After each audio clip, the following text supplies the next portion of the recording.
Mendekati hari pencoblosan Pilkada Jakarta 2024, manuver para paslon gubernur dan wakil gubernur Jakarta semakin gencar dikerahkan. Hasil survei sejumlah lembaga yang menunjukkan Pilkada Jakarta akan bersaing ketat dan diprediksi akan terjadi 2 putaran, membuat para paslon dan pendukungnya terus berjibaku untuk menaikkan elektabilitas mereka. Salah satunya adalah terus mencari dukungan dari sejumlah tokoh nasional. Mereka bahkan saling klaim telah mendapat dukungan dari sejumlah tokoh yang dianggap dapat menggerek elektabilitas. Calon gubernur nomor urut 1, Ridwan Kamil, terus melakukan pertemuan dengan sejumlah tokoh. Tak tanggung-tanggung, RK bahkan melakukan pertemuan maraton dengan 2 tokoh penting nasional, yaitu Presiden RI Prabowo Subianto dan Presiden periode tahun 2014-2024 Joko Widodo. RK bahkan berani mengklaim bahwa Prabowo dan Jokowi dipastikan mendukung dirinya 100% sebagai calon gubernur Jakarta nomor urut 1. Sedangkan pasangan calon nomor urut 3, Pramono Anung Rano Karno, terus bergerilya meyakinkan sejumlah tokoh untuk berada satu perahu dengan mereka. Meski telah mengantongi dukungan dari mantan gubernur DKI Basuki Cahayapurnama, Pramono Rano terus mencari dukungan dari sejumlah tokoh nasional. Salah satunya adalah mantan gubernur DKI Anies Baswedan. Di sejumlah kesempatan, Rano bahkan meyakini meski tidak secara gamblang, Anies mendukung Pramono Rano. Namun Rano mengklaim para pendukung Anies saat ini berada di posisi mereka. Lantas, benarkah mendapat endorsement dari nama besar tokoh nasional bisa menaikkan elektabilitas? Atau sejatinya rakyat semakin cerdas? Calon pemimpin Jakarta yang akan mereka pilih adalah yang benar-benar dekat di hati mereka? Tim TV One mengabarkan. Nah, untuk membahas hal ini nih ya, kita sudah mengundang narasumber. Nih di studio 1 orang, ya. melalui Zoom 2 orang. Di studio. Aris Setiawan Yodi, apa kabar? Assalamualaikum. Selamat pagi, waalaikumsalam. Salam Jakarta menyala. Menyala ya? Menyala sekali. Iya, udah hadir di sini nyala loh. Menyala. Hasil survei juga menyala semua kita. Wih, sudah menyinggung hasil survei. Juga ada Profesor Siti Fadila Supari. Selamat pagi, assalamualaikum, Bu Siti. Pagi, assalamualaikum Bu Siti. Waalaikumsalam. Terima kasih. Maaf dari Zoom.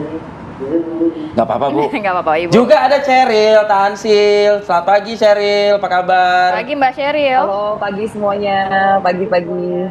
Halo, Mbak Siti, Ibu Siti. Ditungguin nih padahal nih ya ibu-ibu di studio nih. Tapi mungkin saya mau ke Mbak Cheryl dulu ya. Nah. Penasaran nih Mbak Cheryl, sebenarnya kan kalau dari RK ini yang paling sering gitu ya, kayaknya sering banget bertemu tokoh nasional. RI 1, kemudian mantan presiden dan lain sebagainya. Ini seberapa penting sih menegaskan dukungan dari tokoh nasional ini yang ujung-ujungnya pasti untuk meraup suara warga Jakarta kan, meningkatkan elektabilitas. Seberapa penting sebenarnya? Tentunya sangat penting karena kita lihat survei Litbang Kompas kemarin kalau nggak salah keluarnya ya. Di situ kan approval rating misalnya tingkat kedisukaan terhadap misalnya tokoh-tokoh nasional yang besar ya, ada Presiden ke-7, Presiden ke-8, Pak Jokowi dan juga Pak Prabowo, itu masih tinggi sekali kalau dibandingkan dengan tokoh-tokoh lain ya. Dan kita harus ingat bahwa di Jakarta ini merupakan memang sebuah wilayah yang cukup spesial berbeda dengan wilayah pilkada lainnya, karena menunjukkan bahwa di DKI ini memang konstelasi politik ini penting ya, dan bagaimana menjaga berbagai pihak ini untuk memberikan dukungan yang real begitu. Karena begini, siapapun nanti yang akan duduk di DKI tentunya harus betul-betul inline dengan kepemimpinan pusat, agar program-program terutama dari Pak Prabowo Gibran ya, ini bisa program-program yang terbaik untuk warga bisa lebih bersinergi untuk jatuh ke tangan yang tepat, untuk tepat sasaran ke warga masyarakat yang membutuhkan. Jadi sebenarnya kalau kemarin kita lihat ada pertemuan-pertemuan ya yang orang bilang rally begitu. Sebenarnya bukan rally ya, karena memang pertemuannya sudah lama direncanakan, tetapi karena kesibukan peralihan transisi antara Presiden ke-7 ke-8, itu tentunya kita harus menunggu waktu yang tepat begitu. Tapi intinya pertemuan kemarin itu lebih banyak berkoordinasi seperti apa sih DKI nanti kalau memang takdir menentukan ya bahwa Pak Ridwan Kamil dan Pak Suswono yang akan memimpin di DKI. Jadi lebih koordinasi bagaimana nanti program-program dan kalau terkait dengan pertemuan dengan Pak Prabowo, kita harus ingat bahwa Presiden melakukan pertemuan itu seusai jam kerja dan Pak Presiden, Pak Prabowo dalam hal ini kan juga sebenarnya merupakan ketua umum dari salah satu dari 16 partai yang mendukung Pak Ridwan Kamil dan Pak Suswono untuk maju di Pilgub DKI ini. Gitu. Oke. Ya, artinya itu kalimat Anda terakhir itu untuk menjawab tudingan cawe-cawenya Presiden gitu ya di Pilkada mungkin gitu ya Ceril ya. Tapi Ceril, kalau misalnya Prabowo sudah, Jokowi sudah, di salah satu atau di beberapa macam berita online juga ada pernyataan dari RK loh. Anies Baswedan juga sudah dihubungi. Nah, tapi kapan realisasinya? Katanya lagi sprint nih, kan ketemu tokoh-tokoh. Lagi rally ya, lari ya. Iya, kalau dihubungi betul sudah dihubungi. Masalahnya jadwalnya itu kapan kan? Karena ini padat sekali jadwal dan tiba-tiba seusai ada makan di restoran Padang dengan Pak Prabowo juga lalu ke Solo begitu ya. Itu tiba-tiba membludak itu semua jadwal yang mengajukan ke bagian protokoler untuk jadwal begitu ya. Jadi begitu besar keinginan masyarakat dan juga tokoh-tokoh di DKI maupun nasional yang ingin bertemu dengan Pak Ridwan Kamil dan juga Pak Suswono langsung. Ini mungkin karena mereka pengen tahu nanti bagaimana sih komitmennya kalau misalnya sampai betul bisa memimpin Jakarta ya. Dan tentunya memang kita harus menemui karena bagaimanapun juga Bang Ridwan Kamil ini kan boleh dibilang dia adalah tokoh daerah yang punya popularitas nasional begitu ya. Tapi masuk DKI ini kan kita harus berhadapan dengan elit-elit politik, juga simpul-simpul masyarakat, tokoh-tokoh masyarakat itu juga ratusan yang harus dihampiri ya. Tentunya sebagai tamu yang datang ke Jakarta ingin menjadi sosok yang mengayomi warga Jakarta. Tentunya ini harus dilakukan pertemuan-pertemuan seperti ini begitu. Termasuk dengan Pak Anies dalam kapasitasnya sebagai orang yang pernah memimpin DKI. Kalau perlu kita juga ingin bertemu dengan Pak Basuki Cahayapurnama. Jadi semua tokoh-tokoh baik yang pernah memberikan kontribusi besar untuk DKI ini memang layak untuk istilahnya ya diadakan silaturahmi begitu. Oke. Mas Aris sudah senyum-senyum aja nih, tapi saya mau ke Ibu Siti Fadila Sesuai dulu. nomor urut aja lah. Sesuai nomor urut aja ya. Bu Siti Fadila, ini kalau melihat dua paslon lainnya nampaknya sudah ramai begitu ya diberitakan di online, di media konvensional, bertemu sana sini, tokoh nasional dan lain sebagainya. Nampaknya yang kurang ada gerakan-gerakan manuver-manuvernya. Kata siapa tuh? Karena kita tanya langsung nih. Ini Darmatur ini nggak perlu ketemu karena sudah ada mantan Menteri Kesehatan di dalamnya. Di dalam tim sesnya ya. Iya. Nah, kalau dari Menurut sisi saya, Darmakun sendiri melihat ya silakan. Menurut saya manuver dengan cara mendekati penguasa itu adalah gaya lama yang belum tentu disenangi masyarakat Jakarta yang mempunyai pemikiran-pemikiran yang rasional. Seolah-olah penguasa itu akan bisa mengatur pemenangannya. Nah itu suatu konsep yang sangat salah. Dan kalau saya lihat pada paslon 01, maaf ya Mbak Ceril, nah itu satu dia bertemu dengan Pak Prabowo, kemudian kayak panik, kemudian ke tempatnya ke Solo. Nah itu menunjukkan kepanikannya. Menurut saya 01 itu panik. Satu, itunya menurun dibandingkan dengan 03 ya Pak Arief ya. Bapak Arief senyum-senyum nih Pak Arief. Nah kemudian menurun, kemudian Pak Suswono mendapatkan apa namanya suatu kecelakaan di dalam berbicara di mana dia mendiskreditkan Nabi Muhammad. Itu berat sekali untuk umat Islam yang konon itu adalah mayoritas di Jakarta. Waduh, itu betul-betul sangat menyakiti hati orang masyarakat Islam. Nah itu kayaknya beliau panik ke tempat Pak Prabowo. Saya yakin Pak Prabowo menjawab, saya netral. Karena dalam pidatonya beliau, dia juga statementnya beliau, dia tidak akan mengurusi pilkada. Dia tidak akan mempengaruhi pilkada biar berjalan seperti apa adanya. Itu dari Pak Prabowo. Nah kalau independen harus menghargai itu. Nah kemudian dia lari ke Solo, ke Pak Jokowi. Ini menunjukkan suatu kepanikan. Nah kalau kepingin dekat sama Pak Jokowi, ya jelas kalah sama Pak Pramono Anung. Pak Pramono Anung itu dia sekap yang udah 10 tahun. Yang namanya sekap dengan presiden, waduh, itu deket banget. 10 tahun tiap hari ketemu. Nah, itu menurut saya suatu hal yang apa namanya, kalau ingin menyaingi kedekatan. Tapi saya kira Pak Prabowo pasti juga tidak mau dibilang tidak adil. Apalagi Pak Jokowi yang sudah tenang-tenang di Solo, dia akan tidak mau dibilang cawe-cawe. Nah, ini menurut saya kok itu suatu kepanikannya dari 01. Nah, nah kalau 03 sebetulnya kalau Pak Pram masih ada poin untuk 03-nya ternyata. sudah dekat dengan Pak. Singkat aja, Bu. Jadi mestinya jangan berlomba mendekati penguasa, tapi berlomba mendekati rakyat. Kemudian Bu Siti, saya ingin dengar komentarnya Sheryl dong dari pernyataan Bu Siti, Sheryl. Rakyat itu. Jadi menurut saya baik, Bu Siti. itu kepanikan saja. Dan kemudian baik, Bu Siti. apakah mendekati penguasa itu pasti akan menjadi menang? Itu belum tentu. Menurut saya belum tentu.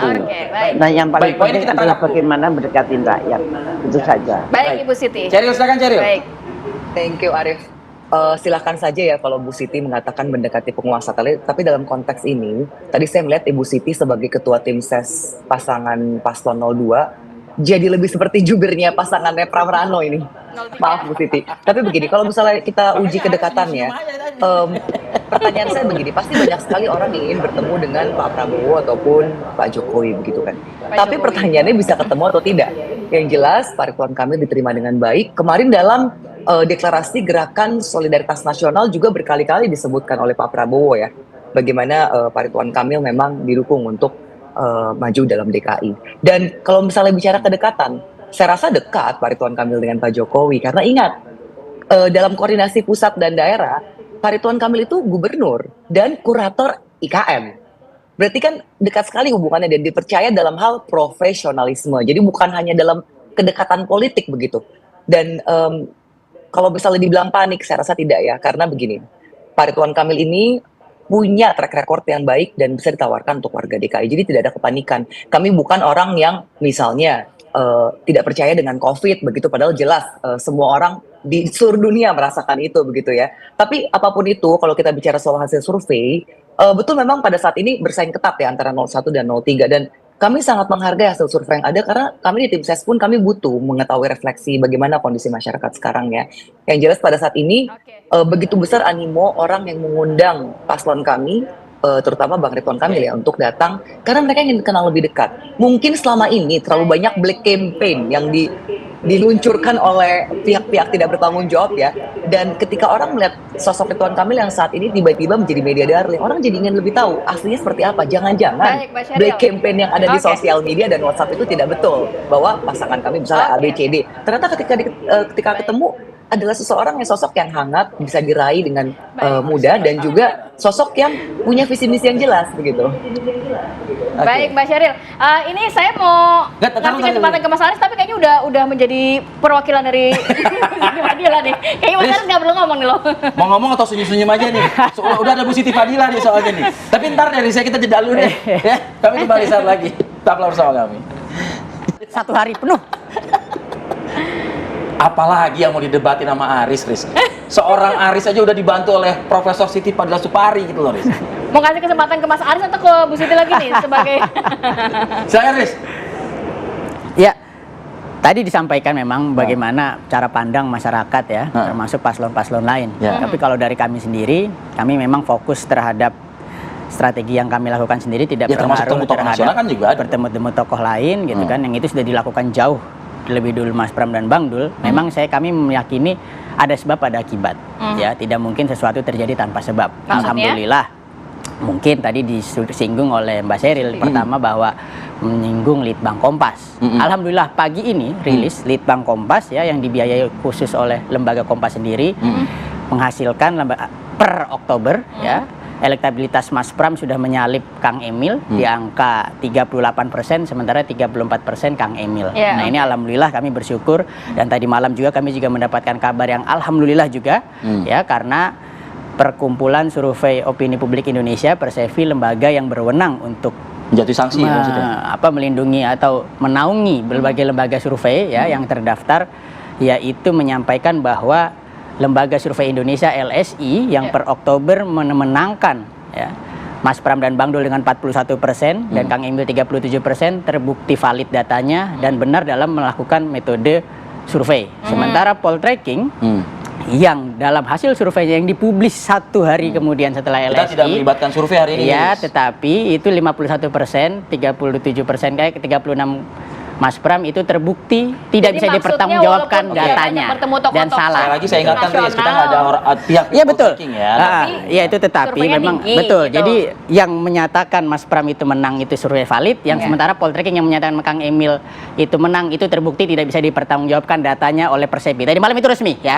Jadi memang kita melihat ada tren kenaikan elektabilitas yang luar biasa dari Mas Pram dan Bang Dul ya, dari angka 20-an sampai hari ini unggul ada yang 41, sementara Kang Emil penurunan yang cukup drastis dari di atas 50% sampai hari ini di angka 34%. Makanya Anda nggak perlu lagi ketemu tokoh nasional. Bukan lagi, seperti itu. Kalau kita ngomong ini berkaitan dengan bertemu tokoh nasional. Jauh sebelum Mas Pram, sebelum Kang Emil melakukan pertemuan-pertemuan dengan tokoh-tokoh, Mas Pram juga sudah bertemu dengan berbagai macam tokoh ya.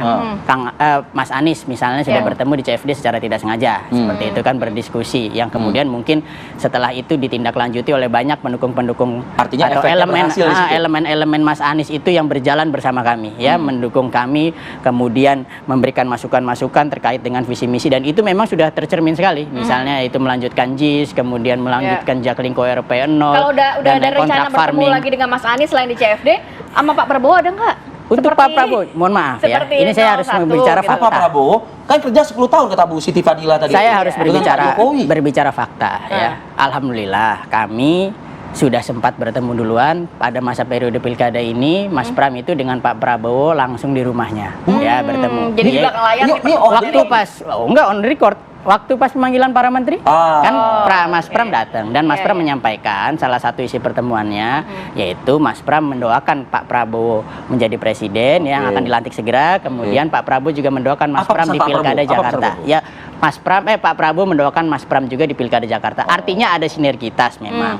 Dan mohon maaf kalau kita melihat tradisi atau budaya Jawa ya. Orang yang kalau kita kenal Mas Pram dan Pak Prabowo sama-sama orang Jawa misalnya, orang yang diterima di rumah itu biasanya lebih dekat hubungannya dibandingkan di tempat umum gitu kan. Nah ini kan kita banyak melihat seperti itu. Lebih intimate begitu ya. Lebih intimate ya? Dan biasanya kalau misalnya kita sudah sering ketemu, sudah dekat, itu kalau habis bertemu nggak perlu diposting-posting. Nah gitu kan. Karena sudah akrab gitu kan. Nah kemudian kalau Pak Jokowi ya jelas. Kalau Pak Jokowi sudah jelas ya. Hubungannya juga Mas Pram juga sudah baik.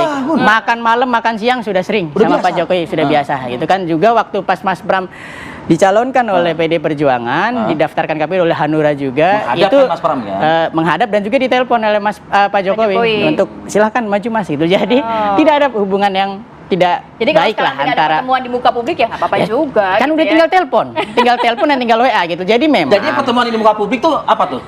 Iya mungkin ya. Tadi kan kita nggak bisa melihat macam-macam. Saya tidak mau mengkomentari, ya kan. Saya tidak mau mengkomentari. Tetapi kalau saya komentari, tapi pertemuan nggak komentari. Iya, mungkin kan ada hubungannya, ya kan. Karena memang kalau misalnya tren elektabilitas naik itu sulit kalau tapi sejalan turun. Kalau sudah turun sulit naik lagi. Biasanya begitu. Kekhawatiran itu yang akhirnya membuat ada pertemuan di muka publik. Iya, saya itu bisa ditanyakan ke Mbak Seril ya. Kalau masalah kepanikan udah dijawab lain ya. Nah, masalahnya kalau kami memang fokus ke masyarakat ya. Hasil dari pertemuan ke masyarakat, Bawaslu menyatakan apa? Bawaslu menyatakan bahwa secara kuantitas, secara jumlah, Mas Pram dan Bang Dul ini adalah paslon yang paling sering terjun dan melakukan kegiatan bersama masyarakat, ya kan? Kemudian ini bisa tercermin juga dari dukungan berbagai elemen masyarakat, Forkabi, FBR, para habaib, para ulama, gitu kan? Kemudian beberapa ketum Jakmania dan juga Dedengkot Jakmania beberapa kali hadir, ya, ketika acara Mas Pram bertemu masyarakat hadir ya. Itu apakah itu deklarasikan memang belum. Tetapi kan apakah bentuk dukungan atau tetapi kan bisa ditanyakan saja langsung gitu kan ke Pak Diki itu ya kan. Nah, tetapi saya melihat seperti ini bahwa kalau tren elektabilitas sudah naik, itu biasanya sulit turun. Kalau sudah turun biasanya sulit naik. Ini biasanya berkali-kali nih. Nah, ini mungkin berkaitan dengan banyak ada paslon yang akhirnya melihat hal ini harus bermanuver ke sana kemari, gerubak-gerubuk. Tapi ini cukup percaya diri kayaknya nih ya, kalau gitu kan. dari Ujung-ujungnya sih satu kata, panik tadi. Ya enggak. Oke, Riz, kita tetap ke poinnya, Riz. Saya ke Bu Siti Fadila. Bu Siti, ini kalau misalnya Aris udah nyinggung-nyinggung soal survei, Bu. Nah, pada kenyataannya nomor 2 ini surveinya paling buncit. ya paling saya nggak buncit mau mengatakan itu, tapi kira-kira bisa nggak terdongkrak, Bu, paslon 2 ini, Bu? Kalau berdasarkan survei, ya mestinya kita memang tidak punya konsultan politik. Otomatis kita tidak punya konektivitas dengan surveyor manapun saja. Nah, kalau mudah-mudahan kalau Kompas saya nggak tahu ya, apa Kompas itu juga independen apa tidak. Tapi memang cara dari independen memang sangat berbeda dengan paslon-paslon yang lain. Yang dari partai kan semuanya tuh serba lengkap. Tapi kalau kita kan memang betul-betul dari rakyat jelata, jadi tidak mempunyai hal-hal yang dipunyai oleh paslon independen. Cuman ya kita hati-hati jangan sampai menyinggung suatu kepercayaan. Misalkan tadi pada paslon 1 itu kepleset ngomong tentang Nabi Muhammad. Ya paslon 3 juga ada keplesetnya. Pak Pramono Anung itu menghilangkan program mengaji setelah maghrib yang dulu dibikin oleh Pak Anies. Nah, apa ya itu anaknya anak apa ya tidak memperhatikan itu. Nah, jadi ini dua-duanya memang menyinggung umat Islam lah ceritanya. Nah, kalau independen yang kita turunkan adalah memang kita selalu mendekat pada rakyat. Memang tidak seperti terekspos seperti paslon-paslon yang lain ya, itu saya akui. Ya, kita memang langsung terjun ke masyarakat terus, dan kami mempunyai gambar-gambar bukti-bukti itu ya, tapi cuma di medsos gitu. Nah, tidak seperti meriahnya paslon-paslon, karena memang paslon-paslon kan banyak uangnya, kita tidak banyak uangnya. Nah, cuman kita meyakinkan pada masyarakat bahwa kalau calon independen itu nanti kepilih jadi gubernur, maka gubernur itu akan bisa memimpin yang sangat dekat dengan rakyat, karena tidak dicawe-cawein oleh partai. Nah, kalau dicawe-cawein oleh partai, pasti nanti kalau jadi gubernurnya tidak bisa berdiri dengan tegak karena punya utang dengan orang-orang atau golongan-golongan yang dulu mendukung. Nah, itu yang kelemahan dari petugas partai. Sekarang kelihatannya meriah, tapi begitu jadi gubernur utang. Pada waktu kampanye, baik, utang pada waktu ini, nah itu kelebihannya independen. Baik. Itu kelebihannya independen. Oke, kita harus jeda dulu sinak, nanti kita mau ke Mbak Sheryl ya. Ini tadi dikatakan bahwa ya nggak perlulah ada pertemuan di muka publik, kan tinggal telepon, tinggal WhatsApp. Buktinya juga ujung-ujungnya ini elektabilitas dari paslon 3 naik terus. Nah, tanggapannya seperti apa ya? Kita akan hadirkan saat lagi, tetap bersama kami. Baik, langsung kita lanjutkan perbincangan. Saya mau ke Mbak Sheryl. Mbak Sheryl, kalau kata Mas Aris sih ya nggak perlulah ketemuan publik-publik, lihat begitu, tinggal WhatsApp, tinggal telepon. Tuh juga elektabilitas nih nggak perlu dipertontonkan lah. Nggak perlu dipertontonkan, terus naik nih. Gimana tanggapannya Mbak Sheryl? Gini ya, kalau misalnya dibilang tidak perlu dipertontonkan, saya tanya tadi yang Mas Aris ulang-ulang pertemuan dengan Mas Pram, antara Mas Pram dan Pak Prabowo itu bagaimana? Dan saya mau klarifikasi di sini. Saya bisa pastikan bahwa pertemuan itu bukan membahas pilkada. Tapi pada saat itu Mas Pram datang sebagai utusan dari Ibu Megawati dari partai PDIP untuk mengatur pertemuan antara Pak Prabowo yang sudah menang sebagai presiden bertemu dengan Ibu Megawati. Jadi beliau adalah utusan PDIP pada saat itu. Dan yang saya heran, saya pertanyakan ya, sebenarnya kita tahu lah ya, konstelasi politik di Pilkada DKI ini adalah bagaimana tim Pak Prabowo melawan tim Ibu Megawati. Tapi kenapa dari semua spanduk dan baliho, Pram Rano tidak berani memasang logo PDIP? Ini ada apa? Apakah karena mereka tahu bahwa PDIP di DKI Jakarta kalah dalam Pilpres dan Pileg? Nah, itu pertanyaan saya. Dan jadi silakan saja ya kalau mau klaim-klaim ya. Tapi yang jelas kami tahu betul, karena saya di TKN dan berkomunikasi langsung dengan tim Pak Prabowo, bahwa pertemuan itu tidak membahas pilkada, tapi membahas bagaimana pertemuan Ibu Mega dan Pak Prabowo. Dan tentunya sebagai seorang presiden ya, kalau tadi ada klaim bahwa mendoakan ya, siapa saja yang maju dengan niat baik pasti harus didoakan ya. Dan tadi kalau kita lihat juga di Car Free Day itu kan sebenarnya bukan janjian, tapi nyegat. Mas Pram Rano ini nyegat Pak Anies karena pengen ngambil segmentasi anak abah. Itu kan kelihatan banget gitu loh. Kalau orang ketemu ya ketemu yang proper lah begitu. Dan yang jelas ya dari 16 partai, Gerindra adalah partai resmi yang mendukung. Dan kalau tadi Ibu Siti Fadila, ini senior saya, dengan hormat saya tadi mau mengomentari juga mengenai cawe-cawe partai. Ini bukan cawe-cawe partai, Ibu Siti. Tapi ini resmi dalam undang-undang kita, begitulah pilkada memang harus ada dukungan dari kursi-kursi yang ada di parlemen. Makanya kemarin kita sampai harus direview oleh MK. Jadi bukan cawe-cawe, tapi kita hanya menjalankan bagaimana sistem demokrasi kita sesuai dengan yang diakui oleh undang-undang ketatanegaraan kita, begitu. Jadi intinya kalau dari kami ya silakan saja dari paslon-paslon lain ini kan kayaknya sebenarnya mungkin mereka yang panik karena melihat bagaimana dukungan dari Pak Prabowo dan juga dari Pak Jokowi. Yang saya bingung kenapa kok PDIP ini kayak khawatir banget, nggak berani bilang ini adalah calonnya Ibu Megawati, Mas Pram dan ini ya, dan Bang Dul ya, itu kan dua-duanya dari PDIP. Jadi kelihatan ya kalau misalnya yang satu ini hanya satu partai nih. Dan tapi kenapa nggak berani di spanduknya nggak ada satupun logo PDIP? Ini saya mempertanyakan, apakah malu-malu karena memang khawatir efek dari Pak Ganjar kemarin masih kurang bagus di DKI begitu ya. Jadi nggak berani gitu. Bahkan Pak Ganjar itu tidak dimasukkan di dalam struktur tim ses. Yang saya pertanyakan ya, hari ini kita ramai membahas judi online ya. Judi online ini baru gebrakan dari Digikominfo itu betul-betul luar biasa ya. Dan saya ingin mempertanyakan nih ke dari tim ses Paslon 03 ya, ada nama Z Apriliantoni atau Tony Jol. Ini di bagian resmi di nomenklatur tim ses sebagai bagian dari konten dan media sosial, dan namanya itu keluar dalam salah satu orang yang tersangkut dengan judi online. Nah ini mungkin kita juga butuh klarifikasi ya, karena kita nggak mau dong ada dana-dana yang dari perputaran. Kalau memang betul begitu ya, ini kan saya mau mengkonfirmasi. Jadi jangan nanti saya dipolisikan lagi ya, karena kan dari tim merah ini suka mempolisikan gitu.